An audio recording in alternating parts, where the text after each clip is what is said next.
Hey guys, it's Sam, and this is my spoilery gush for Bloodwitch by Susan Dennard. As I said, this video will have spoilers in it, so if you haven't read this book, go ahead and check out my spoiler-free review, which will be linked on the screen. So as I mentioned in my review, I love that even though the main arc is kind of focused on whoever the title character is, everyone's arcs matter, and everyone is going through stuff. So I sort of broke this. When I was doing all my notes, I have 2 pages of notes. When I was doing my notes, I decided to break this into, like, characters and what they're doing, because otherwise I didn't know where to go with this. So much has happened. So much is going on. So first off, let's start with Aeduan, since this is Bloodwitch, and it is his book, technically. Let me just start with the fact that I will never forgive Susan Dennard for having Aeduan accidentally kill his dog. It's not fair, it's not nice, but also I'm like, thank you for not having him accidentally like kill his mom or like a female figure, because I feel like other stories would have just like fridged a female character instead of a dog. So I'm like, thank you for doing that, but also I'm like, he killed his dog. Like, his deep inner pain is the fact that he accidentally killed his beloved furry best friend, and like, wow, do I relate to that, because that would fuck me up forever. So I get it. He thinks he's a monster because he killed his best friend, the dog. Just really appreciated his arc through this, where he discovered that, like, it wasn't his magic holding him back. I'm so glad that he got his magic back, because when he lost his magic, I was like, no. That is not allowed. I love his blood magic. You can't do that to me. So the fact that, like, he got it back, God bless, because I was not going to be here for a world in which Aeduan did not have powers. They all need powers. No one's magic should ever be taken away. I've been hurt by that kind of trope too many times. No. As we're talking about Aeduan, I just want to bridge the gap and talk about Iseult as well, and their relationship, because you guys know how I feel about them. And I haven't seen them in 2 years, because when Witch came out 2 years ago, and I missed them so much, and the fact that I reread Witch right before this just like fueled me more. I'm very glad that I did that. Actually, most of the reason why I did that is because I wanted to make sure I was fully invested in them as much as I knew that I could be from having immersed myself in all the feels, and oh my god, they're 2 dumb idiots who love each other. I mean, the fact that for most of the book both of them are like resisting, but also being like, you know, feelings, I can't have feelings right now, but also like admitting that they have feelings. The fact that they're separated through most of the book just has me like, oh no, because we had them together through most of Witch. So I'm just like, why do they have to be separated? But then the scene at the very end, like the epilogue-y, so almost type scene, even though it's not really an epilogue, when you have this like flashback to when she, before they even admitted that they have feelings, made sure that there was enough blood on the coin that he could always find her, and like admitted that. I cannot. And speaking of that, she left the coin, I'm assuming that they went through a door, right? Like that they all went through a door. So she probably left the coin for him to find it. He didn't know that was like a sign to go through the door, so now he's just gonna be like wandering aimlessly looking for his love, and I'm just like, help. So let's talk about Iseult. I can honestly say Iseult is my favorite character in this whole series, but I deeply love all of them, and I'm always like constantly going between all of them for how much I love them. But as far as POV characters, I would say Iseult's my number 1, Aeduan's my number 2, and Vivia's probably number 3, but they're all like really close. And then I love Vanessa, but she's not a POV character at this point, but hopefully she will be, because I feel like she'd be maybe second if she was. So, but then I love all of them a lot, but Iseult is like decidedly my favorite. So I appreciated her like slow love, but also deep frustration with Owl, who's being a little shit through most of the story. Like, wow, understand. Like, I've worked with children a lot in my career, and I'm like, I get this feeling that you're having with this child, who's not your child, so it's not quite a maternal feeling, but like in a way, and just like they're being a little brat. I also really appreciate that her and Safi too, which we'll talk about, when they're being told to do something by like their, you know, like Matthew and Habib and stuff, and they're like, no. I definitely relate to that. I love that they're just like, you're giving me no information, I'm not going to listen to you. smart. Like, people need to stop, in any, really in fantasy series a lot, I think of Game of Thrones a lot, where they're like, I'll tell you later. No, tell them now! Like, otherwise, why would you just leave all the essential information out? So the fact that they're like, no, I'm not gonna listen to that. Good. Good plan. Never expected her and Leopold to team up. I'm just like, where did he come from? But also I'm like, why does every character in this series have chemistry with one another in some way? Because even though Aeduan and Iseult are my OTP for this series, like, I'm going to ship them 5 ever, I am a multi-shipper, so I'm kind of like, is there tension between Leopold and Iseult? I almost feel like he has feelings for her, like she's not going for him. The Heartthread thing, we already got that. But I'm like, is there something happening here? What is this? What are all these confusing feelings that she's sensing with you? I'll get back to the everyone having chemistry thing later. That pops up again. And it's not, again, like, oh, everyone loves each other like a lot of series are. It's just like, no, these characters are all so good and they just have chemistry. And I actually appreciate when a lot of characters have chemistry because, again, it doesn't have to be romantic. You can have platonic chemistry. Scenes between two characters can just be really compelling without there being a romantic leaning to it.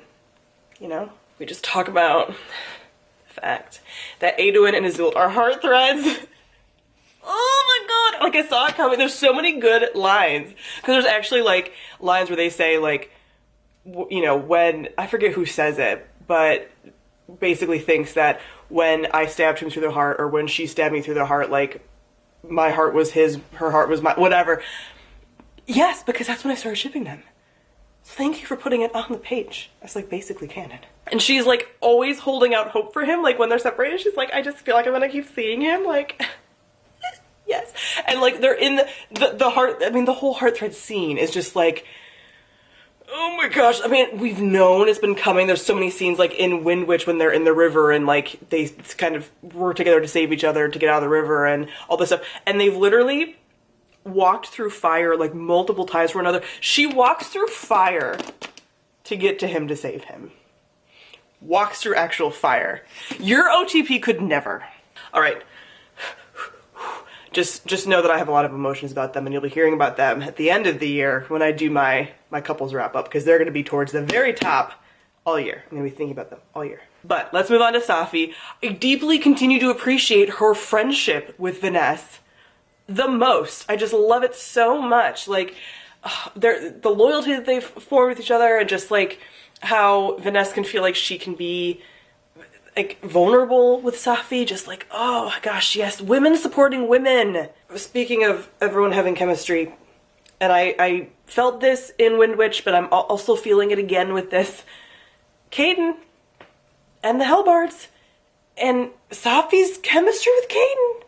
There's chemistry there, right? Like, I really ship Safi and Merik as well, but I'm like, Caden, is there gonna be like a love triangle? Is there gonna be a love triangle? I could get on board with a love triangle for them. I'm not gonna lie. I like a good love triangle sometimes. A very angsty love triangle. This would be angsty. So, Caden?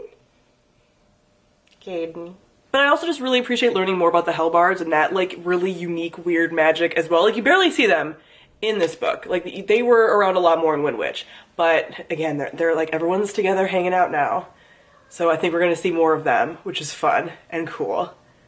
And Caden. I like all of them. I just really enjoy all of them. And who would have thought, again, he popped up in Windwitch, I shouldn't be going over this again, but the chiseled cheater that you get in Truthwitch, that you're like, oh, that's gonna be just like a character we never meet, is like this really important character later on. Thanks. So the whole Truth Lens thing is really interesting, and I hope she gets her powers fully back. I think she will, because like I said, I can't deal with characters losing their powers, okay? I've been hurt too much by that. But at the end, reunited with Iseult. Been waiting for it, been waiting for the two of them to be reunited, and I didn't even mention the part where they're like, officially, like, the Aeduan, or however you say the name.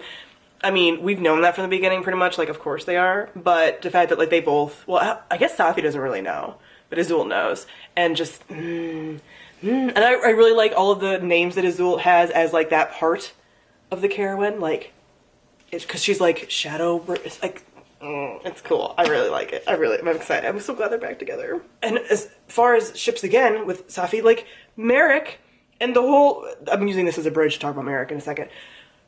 the reunion, because like when everyone's heading towards the mountain, I'm like, everyone's gonna be reunited at the same time. Holy shit, they're all going through these doors. I wrote a note in here that just says these damn doors, because like it's one of those plot elements I talked about in my review where it's just like we're getting new stuff dropped in. I'm just like, what is happening? But I'm really intrigued by it. But these damn doors. So they definitely feel like the there's Illuvians in Dragon Age, but also there's doors in Witcher, elven doors that can like transport you through. That's what it felt like as well. It feels like Illuvians in those doors. Elven doors, man. And Susan Dennard plays video games, so I definitely feel like she got some inspiration from those. But those things are so cool. So like, yeah, please always give me elaborate magical doors that always cause problems, honestly. But anyway, Safi and Merik, and they both think that the other one was dead, and then they only have this like brief reunion. Oh, like I didn't really ship Safi and Merik when I first read Truthwitch the first time, but when I reread it, and then when I've read books after, obviously, like Windwitch and this one, like I ship them a lot. I still want that ancient love triangle though, but okay, let's talk about Merik, because Merik is going through it. Like I thought, okay, he's making up for some of the flaws that he had in Truthwitch in Windwitch. Like that is his sort of redemption, but he's still suffering. So the Northman, I kind of want to know what his deal is, because I feel like he's going to be important later. Is he going to be somebody like that we've seen before that's going to be roped back in? Like I wouldn't be surprised, because again, how Susan Dennard weaves this story, like I just wouldn't be surprised if he was someone important that's been at least mentioned at some point before. And like, how did he get uncleaved? And then he came back from Merik. Like, how did all this happen? Another thing is that Esme made the cleaved, and so she cleaved Cullen, and that's how she has that tie to Merik. But Cullen isn't like one of her cleaved the way that Merik sort of is. And Cullen is like that other person, like I'm assuming one of the six. How does that all work exactly? Like I get it's through the Heartthread and stuff, but I'm just like, why is Merik tied but Cullen's not at all? And all of that, and why does Merik have to keep suffering? I really have enjoyed, even in Windwitch, that there was a lot of mention of like Cullen being his thread brother and that whole like brother bond, you know, friendship, deep friendship bond between them. And you get that again here, obviously. And Cullen is obviously a part of probably one of the six, with like Ragnar, Esme, I'm assuming, Corlant, the Rook King, like some of them, and also the Rook King's coming out of nowhere. Like, I mean, he's not coming out of nowhere. They've hinted about him, but it's just like, what is happening? Is he good? Is he bad? We don't really know. And now Cullen and Merik are stuck in the ice together. But like they're obviously gonna get out. But like when? So does that mean that, I'm kind of wondering, since Merik's stuck in the ice for a little while, like will he be stuck in the ice for all the next book, and we'll actually get like Vanessa as a POV chapter, because I deeply love her, so I would not mind if that happened. But I also want to know, like, Merik. What? Speaking of the ice and the doors, what the fuck is happening with Ryber and Styx? What have they been doing this whole time? I feel like we should have known what they were doing. That whole part at the end definitely makes me want to reread Sightwitch, which I just read not that long ago, but since I didn't reread anything before reading Sightwitch, I felt like I was lost a lot of times in Sightwitch, so I feel like now, having read this, I could go back and have a lot more hints in Sightwitch that I would have, like, actually picked up on. But will Styx now be the Rook King?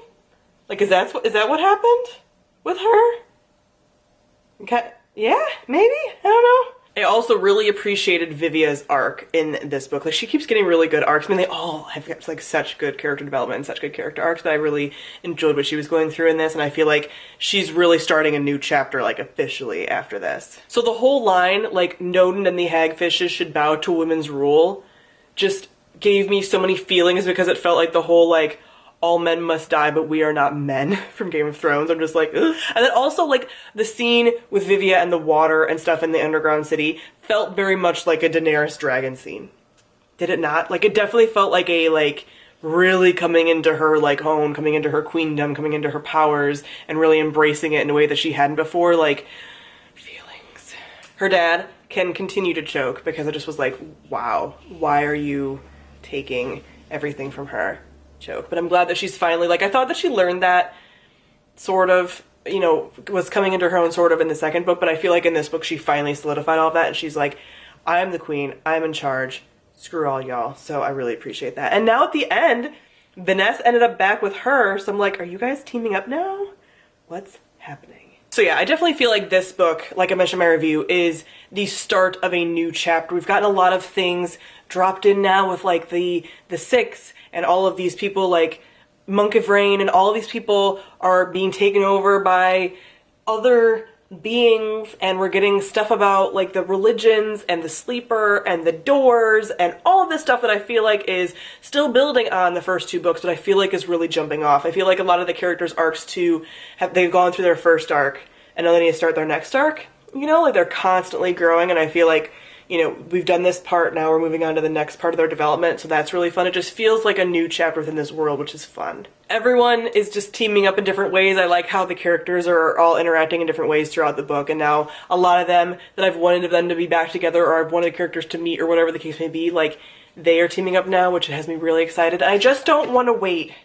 I don't want to wait 2 years for another book, so hopefully the next book is like already well in the works, and if it's not, like, I will wait as long as I need to wait, which is what I said after Wind Witch as well, and that remains true.